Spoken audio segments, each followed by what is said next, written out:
La la la la LoRa. Oh, hello. I got some of these little LoRa modules a while ago. That's L-O-R-A, LoRa. And I heard that they were pretty good for long-range communications of a small amount of data. And I thought that sounds like something I might like to give a little try. I don't really know much about them at this point, but I tried some example sketches and made a few tweaks of my own. And they're working quite well, but like I say, I'm not an expert at this point, so what I can do is show you the test sketches that I made, and also I made a little JavaScript utility to look at the results that these gave me graphically, so you can see the picture on a map of where things went, if you're using a GPS module like this, of course. So the modules, hang on a second.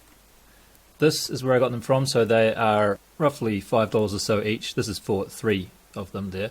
And these ones are 433 megahertz, and they have this little IPX, is it called, or UFL or something like that, plug for the antenna, and these tiny, tiny little pads on there that you have to solder on. They're quite nicely labelled, though, on the back. And you can see here, they're that small. I'll show you in a minute. And I also got these antennas, which I've been trying them with. These antennas don't come with that thing, this thing. So in fact I think you can choose one of these and you get that. If you choose that you get that, and if you choose that you get that. So I think you can get these here in the same listing, but I got mine elsewhere, probably on Banggood as well, but you can look around and find them. That's not really the point, but the point is that this type of antenna was what I was testing with them. And the source code that I found to use turned out to be really easy to use.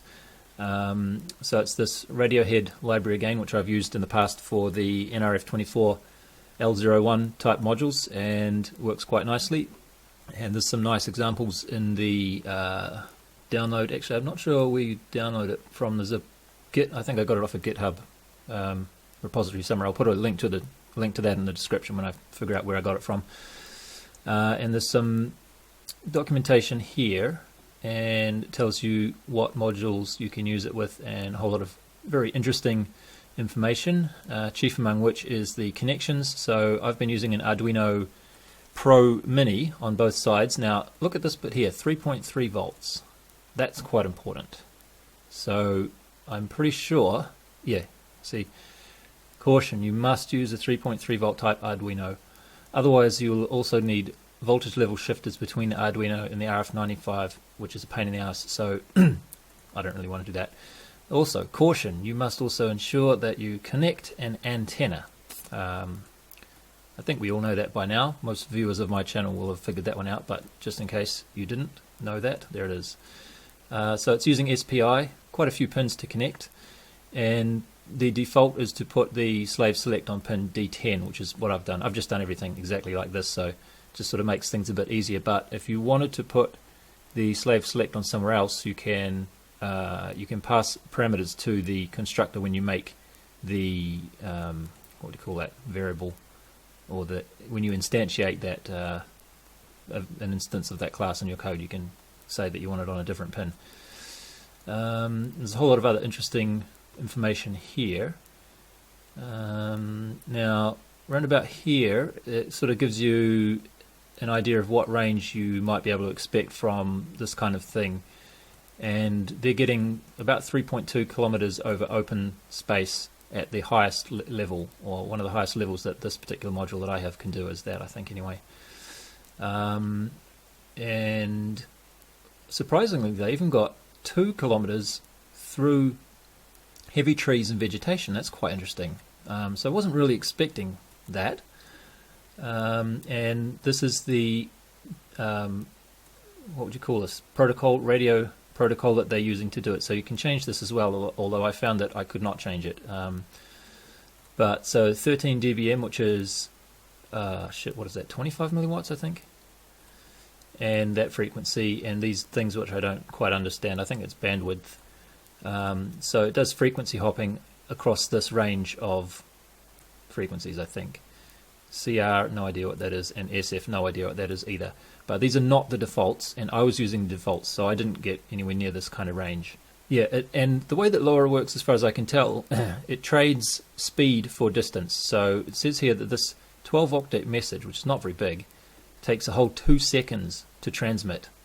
in this test that they were doing there to get the 3 kilometers. And if you compare that with NRF24 modules that I was using in the past, they can send upwards of about, I think I was getting slightly over 500 packets per second of about, well, my packets were quite small, they were like 8 bytes or something like that. But still, the difference in data throughput is quite extreme. A little bit further down here, I wanted to look at something. Okay, so this here, Modem Config choice, this is where you choose what sort of a radio protocol you want, and the default is this one here. This is what I've been using, bandwidth of 125 kilohertz, CR, whatever that is, of 4/5, SF of 128, and they call this one default medium range. So these are the results that I'm going to show you in a minute. Unfortunately, I tried each of these other ones and none of them worked. And yes, I did change them on both the sender and the receiver in all cases, but none of them worked at all. I didn't get any data received at the receiver for any of them. So if anybody knows what else you might have to do in addition to changing this using the what was the function for this one called? We'll see this in a minute, but I think it was called set modem config. So I was assuming that all you have to do is call that function there to change the radio protocol, but maybe I'm missing something. Anyway, let's have a look at my sketches that I have been using. So on the left side we have the sender, on the right side we have receiver. Receiver is very simple, and sender is also very simple, but it has to include a little bit more because this side is going to have a GPS module to deal with as well. Actually, I seem to be forgetting to have a look at these.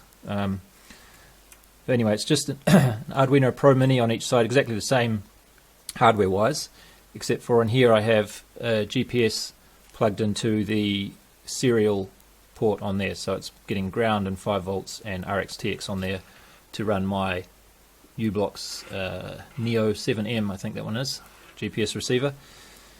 And on here I've just sort of folded these around. It's a pity that you need so many wires, but I guess it's just the way it is. So that's about that there. Antennas going over there to that thing there. Not really a whole lot to look at, but alright, let's go back to this then. Yeah, so on the sending side we need to set up the GPS, and I've covered this in nauseating detail in some other videos I've made in the past, so I'll just point out the salient points here. And one is that the data rate, I've set this to 1 Hertz. So the GPS is only going to be going to giving 1 message to the Arduino per second, and that's just because I didn't really need any more than that. And also this means that the GPS will not flood the Arduino with more data than it can deal with. Then we have a structure. Don't really need to look at that. So this structure here we do kind of need to look at, because this location data structure here is what we're going to be sending over the radio. So this is like my message, my packet of data with the relevant info that we are interested in. So I have an instance of that variable there, so it's lock data there, and I have an instance of that called lock, LOC there.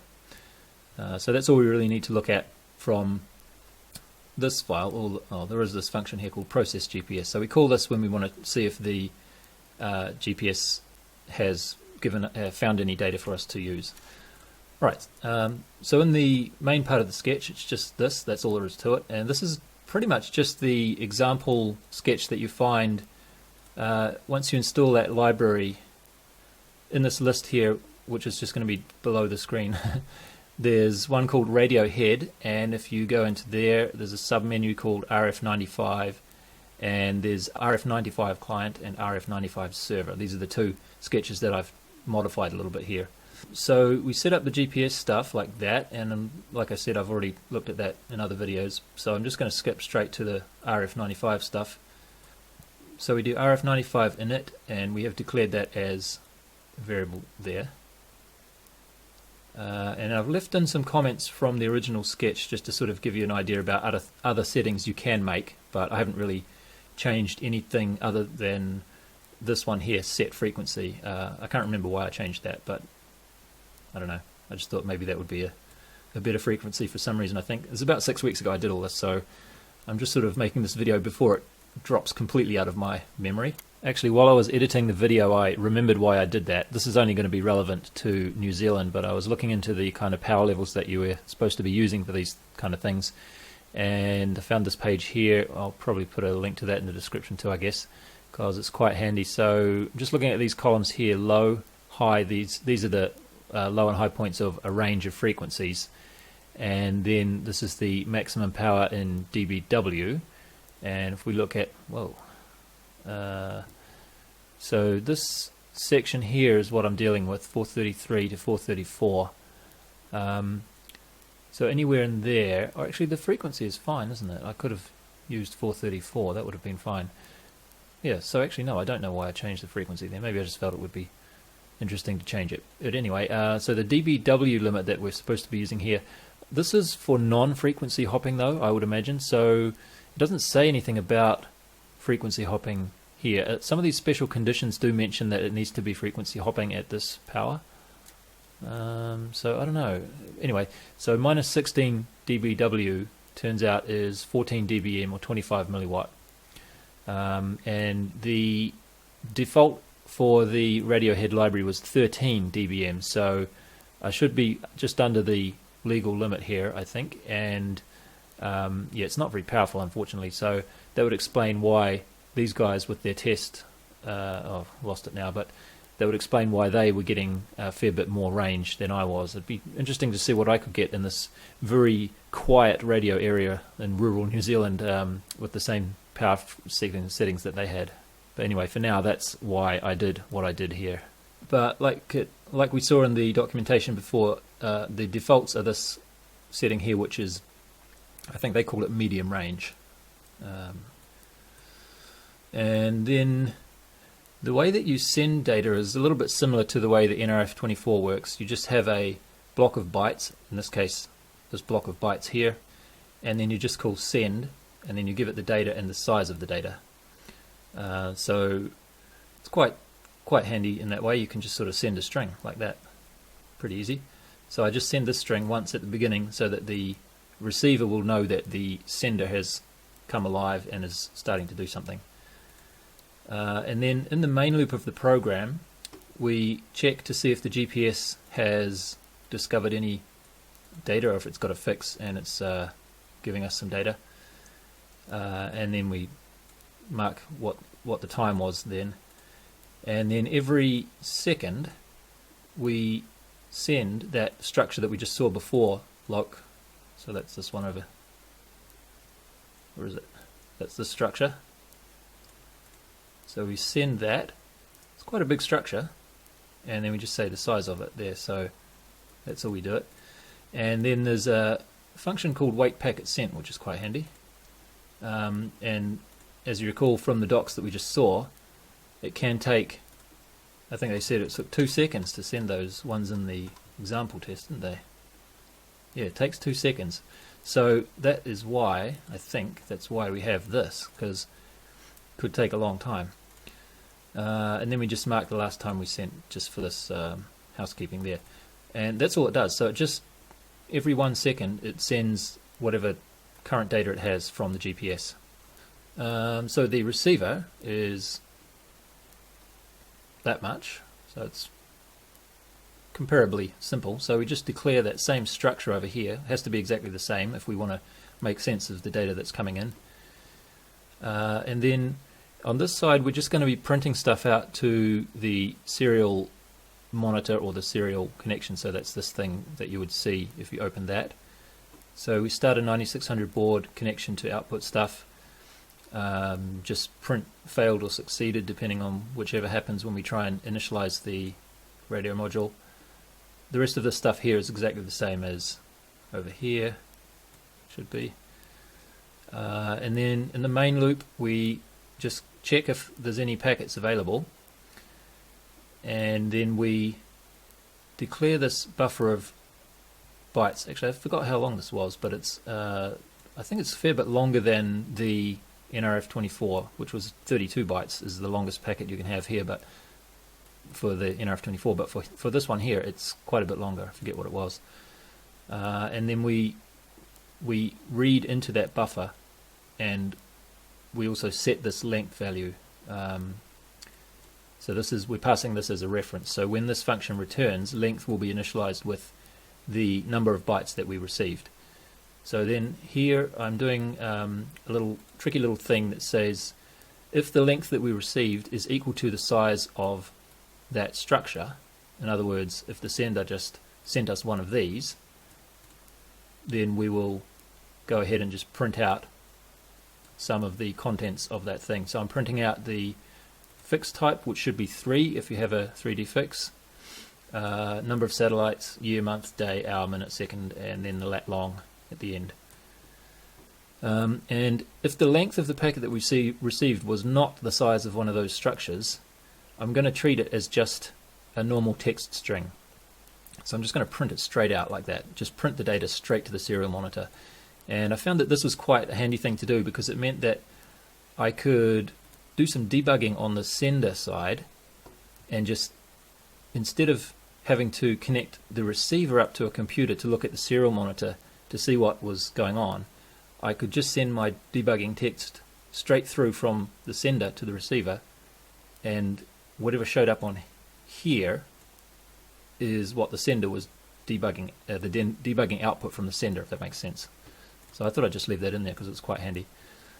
And then finally we print out the RSSI value and the signal to noise ratio values. And I have to admit I don't really know too much about what these numbers all mean at the moment, but maybe somebody watching will know a bit more about them. So the result of this is that you can, if you connected the receiver to your computer and then you open the serial monitor here, well, it's not plugged in at the moment, you would just see this text coming out on the serial monitor. So I'll just plug these in quickly to show you what that would look like. This is the receiver, and I've been running the receiver from my computer so that I can get the output from it and write that to a file to record and look at the data later on. So that's how that's running. And I'll just open that. So this is the receiver, yep. And then the sender, this one needs to be a bit more mobile, obviously, because this is going to be carrying the GPS around to do the range check, and we better get this the right way, otherwise it's going to die. Goes that way. Okay, so see, this is the sender started text that we saw before, and after that it's just sending once per second an update on the GPS information. And because this GPS is cold, we probably won't see any actual GPS data coming for a while, but you can see there we have GPS fix, number of satellites, year, month, day, hour, minute, second, lat long. The RSSI and the signal to noise ratio are of course correct at the moment. Okay, I've put the sender over in another room by the window where it can get a proper view of the sky, and so you'll see now that we have a 3. The first number being 3 means that we have a proper fix, 7 satellites. And the RSSI number, which was originally about -26 when it was sitting here on the desk, has gone down to -54. But the signal to noise ratio has barely changed. In fact, well, it hasn't changed. It was 9 before. So I'm not too familiar with these measurements at the moment, but hopefully in the future I'll gradually begin to get a feel for what they mean. What I wanted to show you at this point was the way that I've been recording this data into a file on Linux, which is a neat little trick that I just discovered recently. So probably only works on Linux, I guess, but well, it might work on Mac as well. I don't know. It won't work on Windows though.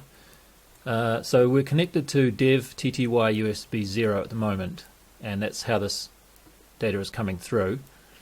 And it turns out you can do this nifty little trick here, which goes like that. So yeah, I don't know what this is either. I just copied it off some forum somewhere.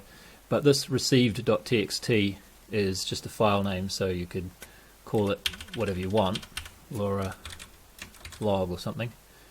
And then you pipe into that whatever is coming from that serial connection like that. Now you won't see any output for that, of course, but the data is being written to that file. So if we open another, leave that running, and ls LoRa log, you can see how big that file is, I suppose. 2.5K, and we can tail to see what's going into it. So you can actually see it while it's happening as well, which is quite good, just to sort of remind us or to confirm that it's actually working. So this is what I've been doing to record the files. Okay, I'm just about to send this thing off on a test flight, and as you can see, the entire thing, I've just slapped it on here with sellotape. It's so small and light that it didn't really need to be worked into there.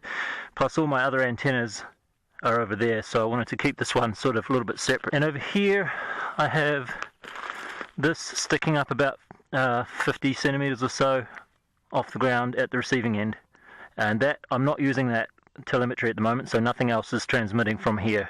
Okay, so it's just up in the air doing a loiter around the home point at the moment, and I'm standing about about 20 meters or so away from the laptop, just to make sure that this is not really going to be too much of an interference.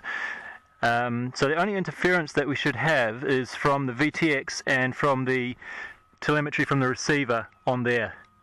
Oh, and I guess the telemetry is on as well, isn't it? I should have unplugged that. So the 915 megahertz telemetry on there is probably doing something as well. Oh well, anyway, so I'm just going to send it sort of out there to the tree line, maybe along there a bit. I think that's about 2.5 k's away there. I'm not really expecting it to get much further than that, the LoRa connection that is. So I'll probably just go to those trees, go over there, and then come back, and that'll be it, I think. What a great plane. I love this.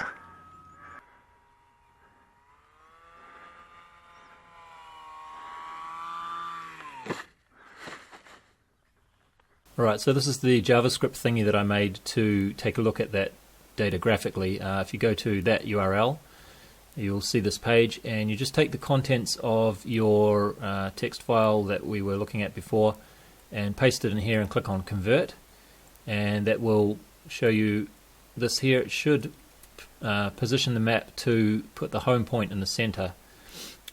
So if you mouse over these, you'll see there, well, that's kind of what we had just before, wasn't it? RSSI minus 56, signal to noise ratio 9. So this is with the plane and the laptop quite close together, and you can see I've done a few return to launch circles, as I was saying. You can see as the plane gets a bit further away, the signal gets a bit more sketchy. In some directions more than others. That's why I did 3 separate excursions out, this direction, that direction, and that direction. This direction it hardly got very far at all. This is only about 550 meters. So RSSI is minus 99, SNR is 1. So yeah, the furthest I got any data from was this point right here. This is just on 2 kilometers away, and signal to noise ratio is minus 7. So what about this one? Minus 8 and minus 116. So that's interesting. Huh. So this one was actually worse, but it's closer. Yeah. Anyway, so yeah, this is the furthest packet that I got, just on 2 kilometers, and this is what they call medium distance. So I really would like to try it with one of those other settings if I could, but like I say, they didn't work for me. But just to give a little bit more of a reasonable value for what you might expect to be able to use reliably. Whoops. Not sure why this point here cut out so close, but let's just say that around about here, what is this, 425?